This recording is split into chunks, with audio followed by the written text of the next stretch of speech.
Hi, I'm Kara. Good evening, I'm Rachel. Tonight we'll be discussing Hurricane Sandy. Hurricane Sandy, or Superstorm Sandy, made landfall on Monday night, October 29th. Sandy gave off strong winds and heavy rains. The storm devastated Lower Manhattan, Long Island, the Jersey Shore, and other places in the tri-state area.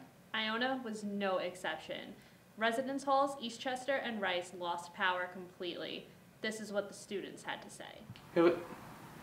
Being in Eastchester Hall refugee was very interesting. The power went out in Eastchester apartments and it's pitch black, and our RA comes knocking on the door saying that we had to evacuate.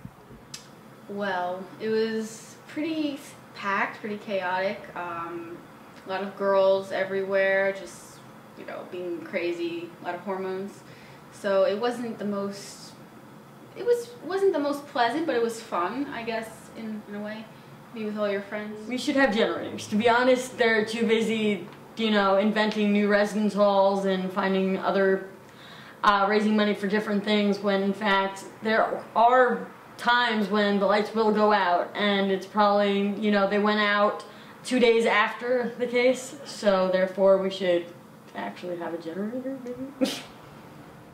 Residents of Rice Hall and Eastchester Hall were only permitted to go back into their dorm rooms at certain times on certain days to get anything that was necessary or that they had accidentally left behind. Where we had to visit Rice maybe 4 times without electricity and gather more materials instead of just staying there to begin with. Was there anything in the gym? Did they have anything prepared for you guys? At the gym, Joseph and I talked about how lucky we were because guess what? We're better off than the city, and that was a little disturbing because my parents lived there. But later on, they said they would give us water and find other places for us to stay unless we wanted to stay on the Hardford. And that was... Where did they move you to? They moved us to Moakey Gym. Did they have anything there for you?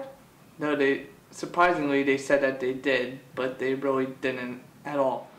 They just brought us to the gym, and we were just faced with sleeping on the floor, basically. They had nothing set up for us. They just had people just talking. I think Dr. Nair was there.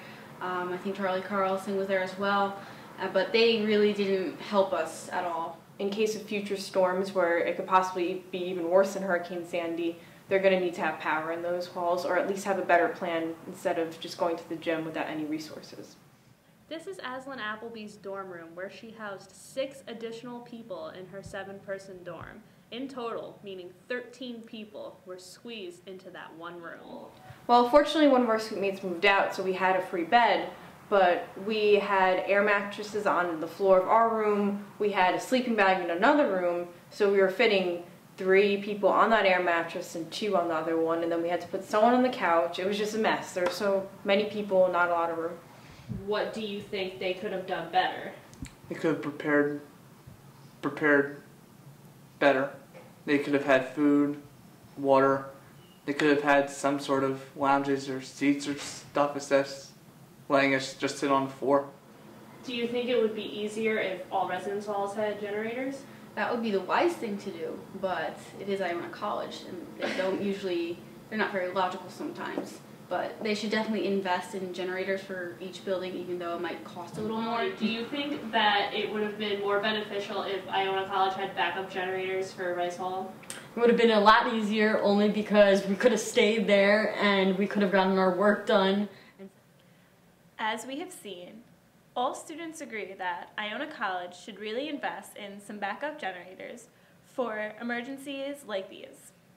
Thank you for joining us. I'm Rachel. I'm Kara. Have a great night.